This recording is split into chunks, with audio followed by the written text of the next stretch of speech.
झारखंड में इन मंत्री विधायकों की प्रतिष्ठा है दांव पर। झारखंड में चुनाव का बिगुल बज सकता है। सभी दल अपने प्रत्याशियों को चुनाव मैदान में उतारने की तैयारी कर रहे हैं। एनडीए फोल्डर में उम्मीदवारों के नामों पर सहमति बन गई है।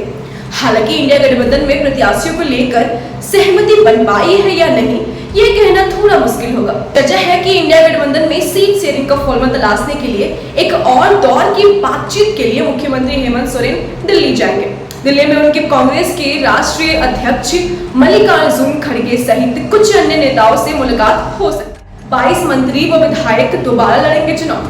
हम चर्चा करेंगे उन दिग्गज नेताओं की जिनकी प्रतिष्ठा पहले और दूसरे चरण की वोटिंग में दांव पर लगी। गौरतलब है कि कुल 22 मंत्री और विधायक ऐसे हैं जिनकी प्रतिष्ठा दांव पर है, और यही वजह है कि जहां से 22 लोग चुनाव लड़ेंगे वो हॉट सीट बन जाएगा।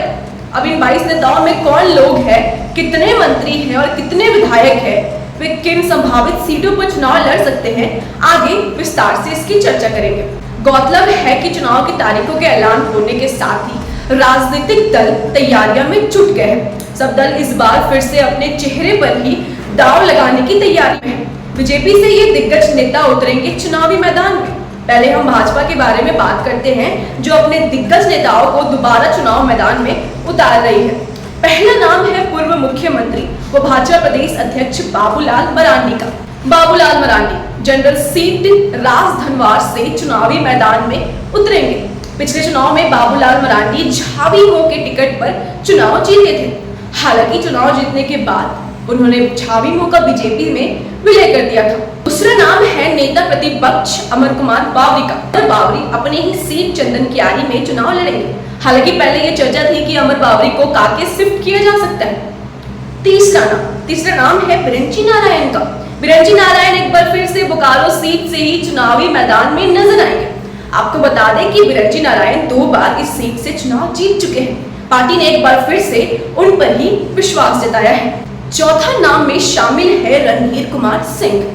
रणधीर सिंह ने सारठ से 2 बार लगातार चुनाव जीता है। साल 2014 में झाविमो के टिकट से और 2019 में भाजपा के टिकट से। भाजपा एक बार फिर से रणधीर कुमार को सारठ से टिकट देने जा रही है। आपको बता दें कि रणधीर सिंह रघुवर सरकार में कृषि मंत्री भी रह चुके हैं। अब देखना होगा कि रणधीर सिंह इस बार के चुनाव में जीत की हैट्रिक लगा पाते हैं या नहीं।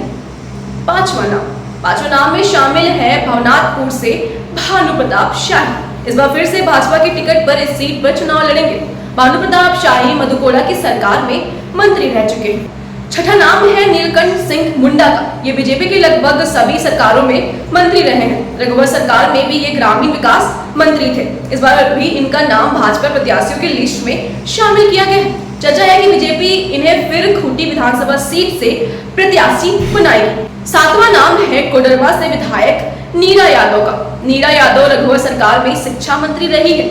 लगातार 2 बार चुनाव भी जीता था।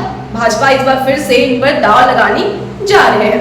इसमें आगे बढ़ते हैं। अब हम आपको बताएंगे वैसे संभावित प्रत्याशी के बारे में जिन्होंने इस साल दूसरे दलों का साथ छोड़ बीजेपी ज्वाइन किया है। इनमें पहला नाम है गीता कौड़ा, चंपाई सोरेन और कमलेश सिंह का।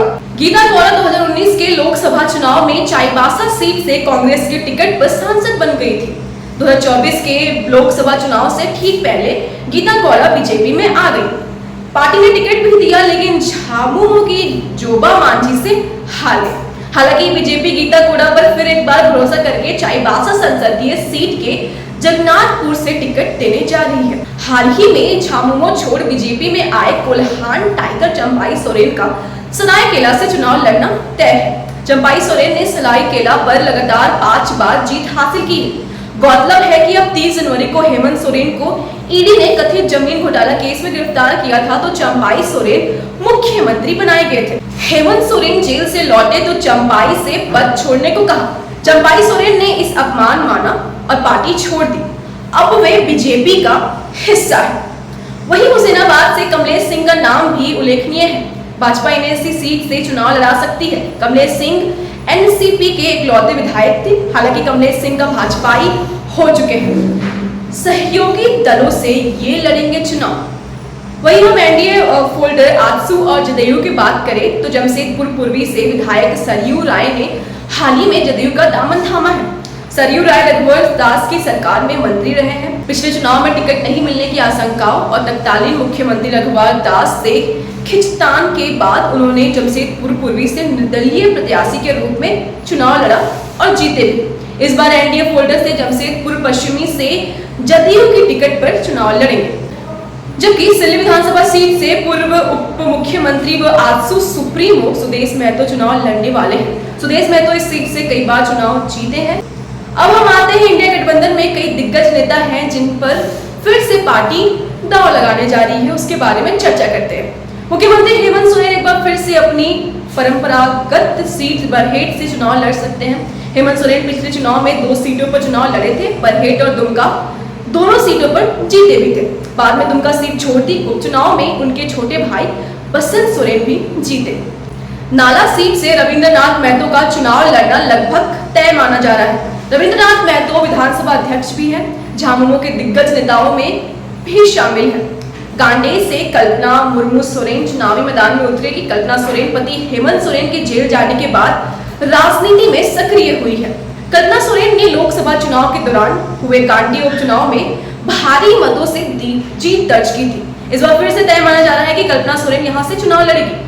दुमका से हेमंत सोरेन के छोटे भाई बसंत सोरेन को टिकट मिलना तय माना जा रहा है। चांपाई सरकार में बसंत सोरेन मंत्री भी रह चुके हैं। गढ़वा से मिथिलेश ठाकुर पहली बार विधायक निर्वाचित होने के साथ ही हेमंत सरकार में मंत्री बने। हाल ही में इनका कद भी बढ़ा।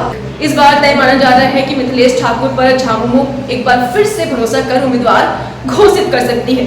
कांग्रेस की बात करें तो जामताड़ा से एक बार फिर से मंत्री इरफान अंसारी पर कांग्रेस दांव लगाने जा रही है। इरफान अंसारी को हाल ही में मंत्री पद दिया गया था। वहीं पोडेयार्ड से कांग्रेस प्रदीप यादव को टिकट दे सकती है। प्रदीप यादव पिछले विधानसभा चुनाव में झामुमो के टिकट से चुनाव लड़े थे, बाद में कांग्रेस में शामिल हो गए। इंडिया ब्लॉक के सहयोगी पार्टी भाकपा माले की बात करें तो गठबंधन के तहत ये सीट माले को मिल सकती है। ऐसे में प्रबल संभावना है कि सिटिंग विधायक होने के नाते बगोदर से विनोद कुमार सिंह को टिकट मिले। विनोद सिंह यहां से कई बार चुनाव जीत चुके हैं।